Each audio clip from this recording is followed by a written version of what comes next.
लाखांदूर में administrative building का construction 1 साल पहले पूरा होने के बावजूद भी आज तक बिल्डिंग का उद्घाटन नहीं हुआ है। इसका खामियाजा तालुका के आम लोगों को भुगतना पड़ रहा है।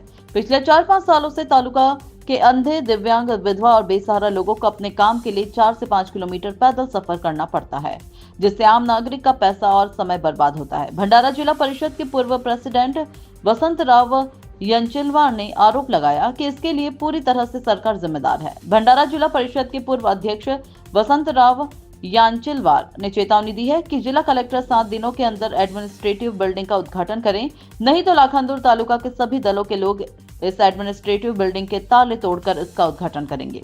क्या इस मामले में प्रशासन की कोई भूमिका है? उसके ऊपर लाखांदूर तालुका के लोगों का ध्यान लगा है। आइए देखिए पूरी खबर विस्तार से। भारत नेशन के लिए प्रकाश नागतोडे की खास रिपोर्ट। बने रहिए भारत नेशन के साथ।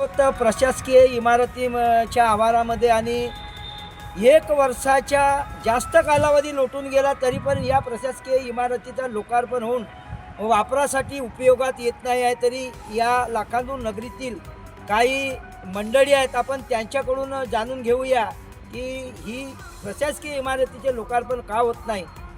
तर आपण जाणून घेऊया। वसंताजी यांचिलवार आहेत आपल्यासोबत, तर काय सांगाल तुम्ही याबद्दल? माझं माननीय मुख्यमंत्री आणि माननीय जिल्हाधिकारी भंडारा यांना असं निवेदन आहे की मागील 1 वर्षापासून या लाखांदूर तालुक्यातील प्रशासकीय भवनाचं काम आटोपलेलं आहे।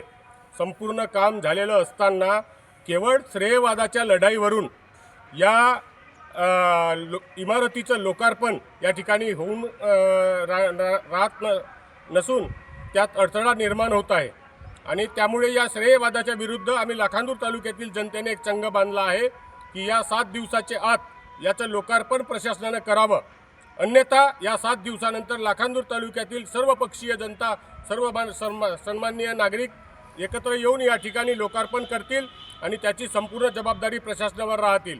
त्या प्रसंगी वेळ पडल्यास आम्ही आंदोलनात्मक स्वरूपात या इमारतीचे ताले तोडून याचा लोकार्पण करण्याचा कार्यक्रम करण्यात येईल आणि त्याची संपूर्ण जबाबदारी प्रशासनावर राहील। याची नोंद माननीय महसूल विभाग, माननीय पोलीस विभाग आणि सर्व महाराष्ट्र शासनाच्या अधीनस्थ विभागांनी घ्यावी अशी याद्वारे विनंती करण्यात येत आहे।